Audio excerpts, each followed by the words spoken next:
देखिए, अगर आप एमटीएफ के थ्रू ट्रेडिंग करने का सोच रहे हैं तो इसके बारे में आपको सारी जानकारी होना चाहिए, क्योंकि अगर आपको ये बहुत बड़ा प्रॉफिट दे सकता है तो आपको ये बहुत बड़ा लॉस भी दे सकता है। नमस्कार दोस्तों, मेरा नाम है अभिनव और इस वीडियो में हम एमटीएफ के ऊपर डिटेल में बात करेंगे। देखिए, मैं एमटीएफ को ना रिकमेंड कर रहा हूँ ना मैं इसके अगेंस्ट हूँ। इस वीडियो के माध्यम से मैं बस इतना चाहता हूँ कि आप अपना डिसीज़न जो है वो वाइसली लें। तो चलिए, वीडियो को शुरू करने से पहले अगर आप इस चैनल में नए हैं तो चैनल को सब्सक्राइब कर लीजिए और वीडियो पसंद आए तो इसे लाइक भी करिएगा। तो चलिए, एमटीएफ के बारे में जान लेते हैं। सबसे पहले एमटीएफ होता क्या है वो समझते हैं। एमटीएफ का फुल फॉर्म होता है एमटीएफ का फुल फॉर्म होता है मार्जिन ट्रेडिंग फैसिलिटी। इसका मतलब होता है कि आपको कोई चीज़ खरीदने के लिए कोई मार्जिन मिल जाता है। मतलब समझ लीजिए कोई 500 रुपये की चीज़ है ना, और आपके पास सिर्फ 100 रुपये है। तो अगर आपको 400 रुपये का लोन मिल जाए, है ना, 400 रुपये का अगर आपको लोन मिल जाए तो आप वो 500 रुपये की जो चीज़ है वो बड़े आराम से खरीद सकते हैं। बस इस लोन पे आपको इंटरेस्ट देना पड़ेगा, है ना। तो 500 रुपये की चीज़ खरीदने के लिए आपने 400 रुपये उधार लिए और वो 500 रुपये की चीज़ खरीद ली। बस इस 400 रुपये पे आपको लोन देना पड़ेगा, ना इंटरेस्ट देना पड़ेगा। यही होता है आपका मार्जिन ट्रेडिंग फैसिलिटी। अब ये स्टॉक मार्केट में कैसे काम करता है, समझिए। आपके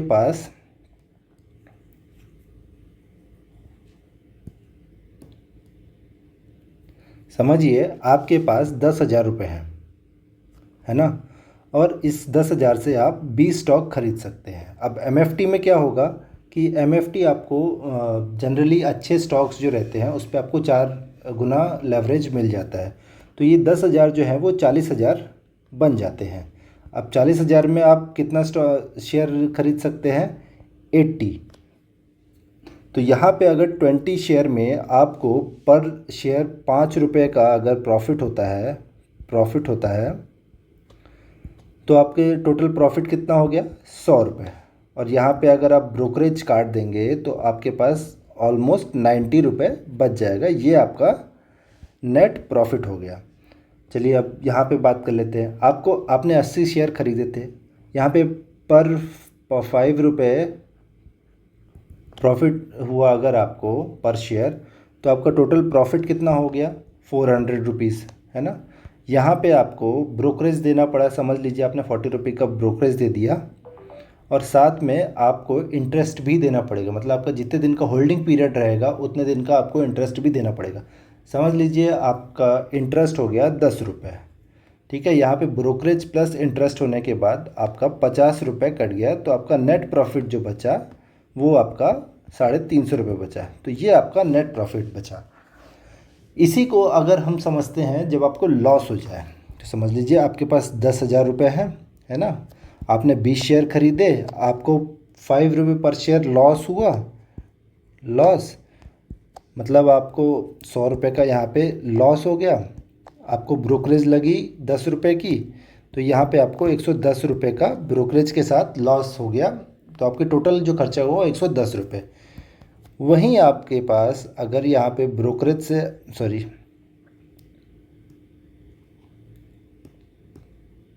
वहीं आपके पास जब लेवरेज मिल जाता है और आपके पास 40,000 रुपये हो जाते हैं, उससे आपको 80 शेयर मिल जाते हैं और 5 रुपये पर शेयर आपको लॉस हो जाता है। तो ये लॉस हो जाता है आपका 400 रुपये का, है ना। अब इस लॉस में अगर चार्जेस की बात की जाए तो आपको 10 रुपये का 40 रुपये का आपको यहाँ पे चार्ज लग गया, प्लस 10 रुपये का आपका इंटरेस्ट लग गया। तो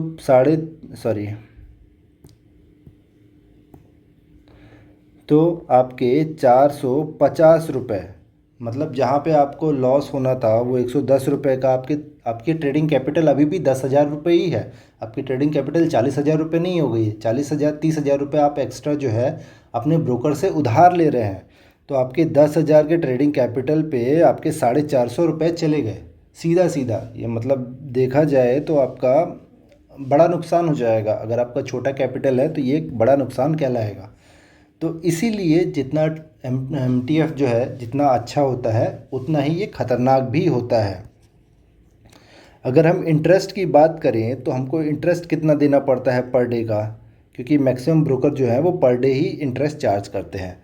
तो इंटरेस्ट हमको देना पड़ता है 0.04 से 0.04 से लेकर 0.05 percent plus GST per day. देखिए मैक्सिमम ब्रोकर जो है वो यही चार्ज करते हैं। आप चाहे ले लीजिए ग्रो हो गया, ग्रो ये फैसिलिटी प्रोवाइड कराता है। एंजल वन ये फैसिलिटी प्रोवाइड कराता है। उसके बाद आपका अपस्टॉक्स ये फैसिलिटी प्रोवाइड कराता है। और फिर धन हो गया, ये फैसिलिटी प्रोवाइड कराता है। और आप गूगल कर सकते हैं देखने के लिए कि कौन ये फैसिलिटी प्रोवाइड कराता है। एक ब्रोकर जो ये फैसिलिटी नहीं प्रोवाइड कराता, बड़ा ब्रोकर, वो है ज़ीरोधा। ज़ीरोधा नहीं चाहता कि आप MTF के थ्रू ट्रेडिंग करें, इसलिए वो आपको MTF की फैसिलिटी नहीं देता है। वो चाहता है आपके पास जितना कैपिटल है आप उसी से ट्रेड करिए, जितना आप लॉस ले सकते हैं उतना ही आप ट्रेड करिए। तो ये हो गया हमारा टोटल MTF का अंडरस्टैंडिंग कि हमारी MTF क्या होती है। चलिए आगे बात करते हैं और देखते हैं कि कौन से सेगमेंट में ये काम करती है। तो हमारे सेगमेंट तो बहुत सारे हो गए कि भाई इतनी अच्छी फैसिलिटी मिल रही है, तो क्या ये F&O में हमको मिलेगी, क्या ये हमको करेंसी में मिलेगी, या फिर क्या ये हमको कमोडिटी में मिलेगी, है ना, या फिर क्या ये सारे शेयर्स में, मतलब सारे स्टॉक्स में अवेलेबल है?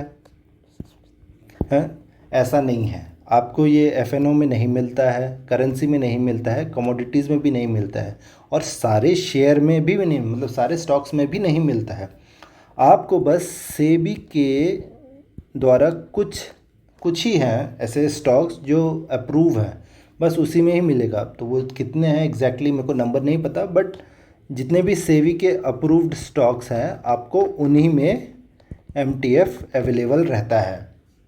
ठीक है, अब यहाँ पे बात आती है कि आप MTF को कितने, अगर आपने MTF के थ्रू कोई शेयर ख़रीदा है तो आपको कितने दिन तक होल्ड कर सकते हैं। देखिए होल्डिंग तो आप जितना दिन चाहें उतने दिन के कर सकते हैं, उससे आपको कोई, मतलब उससे ब्रोकर को कोई नुकसान तो है नहीं, उसको पर डे जो है वो इंटरेस्ट तो मिल ही रहा है ना। आपको प्रॉफिट हो चाहे लॉस हो उसको इंटरेस्ट मिल रहा है, तो आपके प्रॉफिट या लॉस से ब्रोकर को कोई भी मतलब नहीं है, उसको अपना इंटरेस्ट चाहिए। तो आप जितना दिन चाहें उतना दिन के लिए होल्ड कर सकते हैं। बट यहाँ पे कुछ सिचुएशन रहती है कि आपको कुछ रिक्वायरमेंट रहती है वो पूरी करनी रहती है। जैसे आपको मिनिमम बैलेंस रखना पड़ता है। अगर आप वो मिनिमम बैलेंस नहीं रखेंगे तो आपका जो पोजीशन है वो आपका ब्रोकर जो है वो स्क्वायर ऑफ कर सकता है। तो कुछ टर्म्स एंड कंडीशंस रहती है, वो आपको फुलफ़िल करनी पड़ेगी, तब आप जितना दिन चाहें उतने दिन के लिए अपने शेयर को होल्ड कर सकते हैं, लेके बैठ सकते हैं उसको। तो ये हो गया हमारा सेगमेंट। चलिए हम इसके कुछ बेनिफिट्स की बात कर लेते हैं सबसे पहले। तो ऐसा बेनिफिट जैसे कि मैंने बात की कि आपको सबसे पहले तो हायर प्रॉफिट मिल जाता है और आपकी बाइंग कैपेसिटी जो है वो बढ़ जाती है। तो सिंपली जैसे हमने बात की कि हमको सीधा 400 रुपये का यहाँ पे प्रॉफिट देखने को मिल गया था, जहाँ 10,000 में सिर्फ 100 रुपये का देखने मिल रहा था। सिंपली आपका प्रॉफिट जो है वो 4x बढ़ जाता है और आपकी बाइंग कैपेसिटी बढ़ जाती है। मतलब आप जहाँ पे 20 शेयर खरीद पा रहे थे वहीं पे आप 80 शेयर खरीद पा रहे हैं। तो आपकी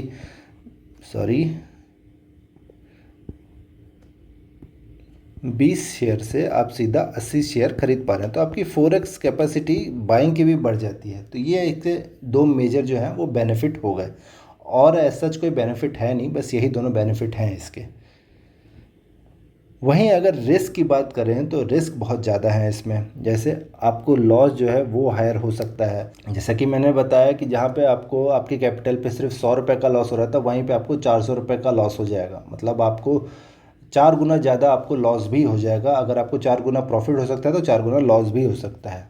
आपकी पोजीशन जो है वो ब्रोकर जो है वो क्लोज़ कर सकता है अगर आपने मिनिमम रिक्वायरमेंट पूरी नहीं की उसके बैलेंस की। मतलब आपको एक मिनिमम बैलेंस जो है वो आपके ब्रोकर के पास मतलब रखना पड़ेगा। अगर क्योंकि आपका समझ लो स्टॉक लॉस में जा रहा है तो आपके पास वो मिनिमम बैलेंस रहेगा, तो आपका ब्रोकर जो है वो उसको स्क्वायर ऑफ नहीं करेगा।